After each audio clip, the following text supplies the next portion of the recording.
Ukraine Army destroys column of enemy vehicles in Kharkiv Region. The armed forces of Ukraine have destroyed a column of Russian military vehicles and manpower in Kharkiv Region. The relevant statement was made by Kharkiv Regional Civil Administration head Ola Syniehubov on Telegram, and Ukrinform correspondent reports. The Special Operation Forces of the Armed Forces of Ukraine have destroyed a column of Russian military vehicles in Chuiv district.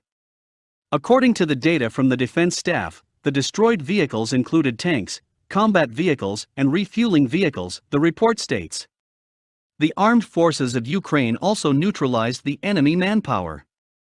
Several enemies fled to the woods. The Ukrainian military and territorial defense forces are calling on local residents to stay alert and report on enemy locations if possible.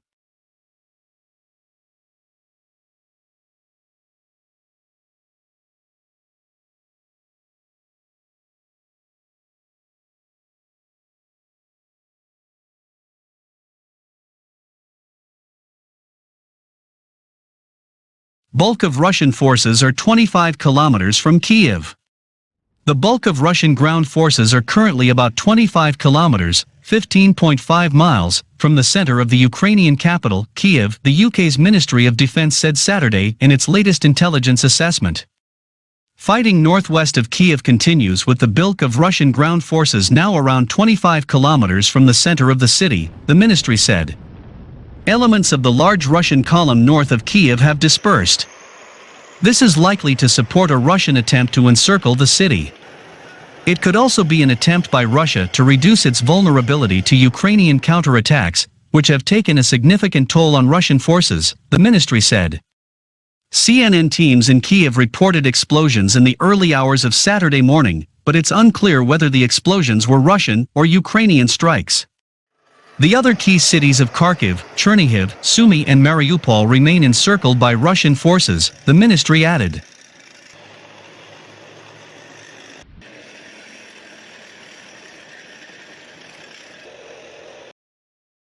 Bayraktar drone destroys Russian EW system in Kiev region. The Ukrainian army used a Bayraktar TB2 UAV to destroy a Russian electronic warfare system in the Kiev region. According to Ukrinform, Valery Zaluzny, commander-in-chief of the Armed Forces of Ukraine, reported this on Facebook. Our Bayraktar TB2 operators have skillfully worked out the enemy's EW system in the Kiev region, he said. On March 11, the Ukrainian Air Force destroyed an enemy control point in the Kiev region. Russia warns U.S. such convoys are legitimate targets.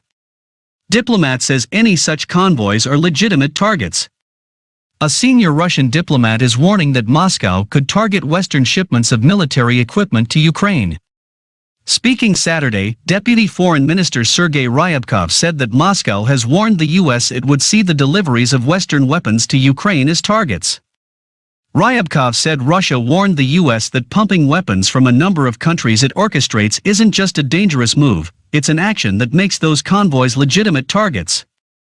He also denounced the U.S. sanctions against Moscow as an unprecedented attempt to deal a serious blow to various sectors of the Russian economy, but noted that Moscow will act in a measured way to avoid hurting itself. Ryabkov said that Russia has no intention to expel Western media and businesses amid the soaring tensions with the West, adding that we aren't going to escalate the situation. NATO plane reveals Moscow, it is undertaking airstrikes from Belarus. NATO says Moscow is undertaking many of its air operations against Ukraine from Belarus. CNN joined NATO on one of its aircraft warning and control system aircraft, which is used on the Ukrainian-Polish border to gather intelligence. The Russians know that such planes are there, and they are trying to block their radar, the alliance's technical director, Denis Guillaume, told CNN. He asserted that his confession had been obtained through torture, and that his confession had been obtained through torture. This week that Russia is launching air operations from Belarus and the Black Sea. NATO officials, however, say it is difficult to say whether Belarus launched it, and thus its forces at war, as Russia, Belarus, and Ukraine all use similar fighter jets. Guillaume said a dozen Russian planes were flying to Belarus, but when asked if NATO was sharing that intelligence with Ukraine, he declined to answer. The only thing I can tell you now is that we, as NATO allies, are sharing data with NATO countries, he added, adding that allied countries can then do whatever they want with the intelligence they receive. Although it is not clear what information the US is sending to Ukraine, it is known that the country has exchanged information to help its battle against Russia.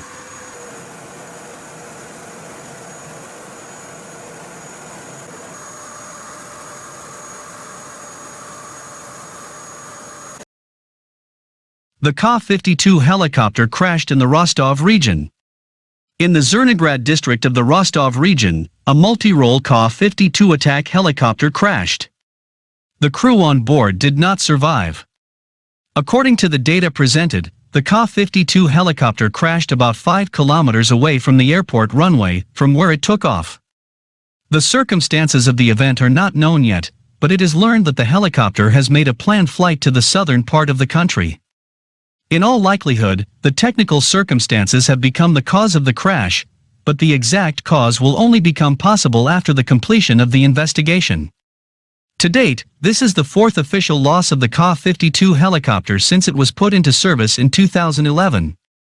In particular, the first incident was recorded in 2012, when a Ka-52 attack helicopter, tail number 99, was crashed in the Torzhsky district of the Tver region during a planned training flight. Hope this Putin's stupidity is over. Biden warns of World War III. Denies plan for Polish MiGs in Ukraine. U.S. President Joe Biden has warned of World War III after personally rejecting plans to send MiG fighter jets from Poland to Ukraine.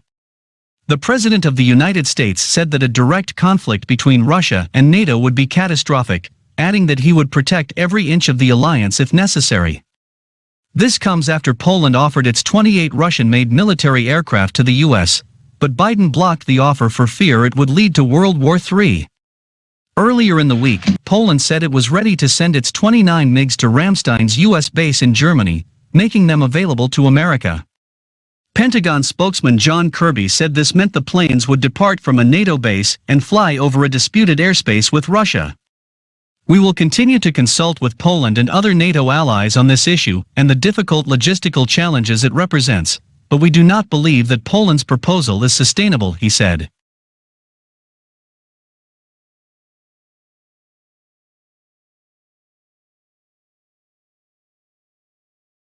Russian rockets destroy Ukrainian airbase just outside Kyiv. Russian rocket attacks destroyed a Ukrainian airbase near the town of Vasilkiv in the Kyiv region on Saturday. The rocket attacks also hit an ammunition depot, Vasilkiv Mayor Natalia Balasinovic said. Fighting raged northwest of Kyiv on Saturday, with the bulk of Russian ground forces 25 kilometers, 16 miles, from the center of the Ukrainian capital, while several other cities were encircled and under heavy shelling, the UK Defense Ministry said. Ukraine's Deputy Prime Minister Irina Vereshchuk said she hoped that several humanitarian corridors would open on Saturday for thousands of residents in the bombarded cities, including from the besieged port city of Mariupol to Zaporizhia. Air raid sirens blared across most Ukrainian cities on Saturday morning, urging people to seek shelters, local media reported, after President Volodymyr Zelensky said the war had reached a strategic turning point.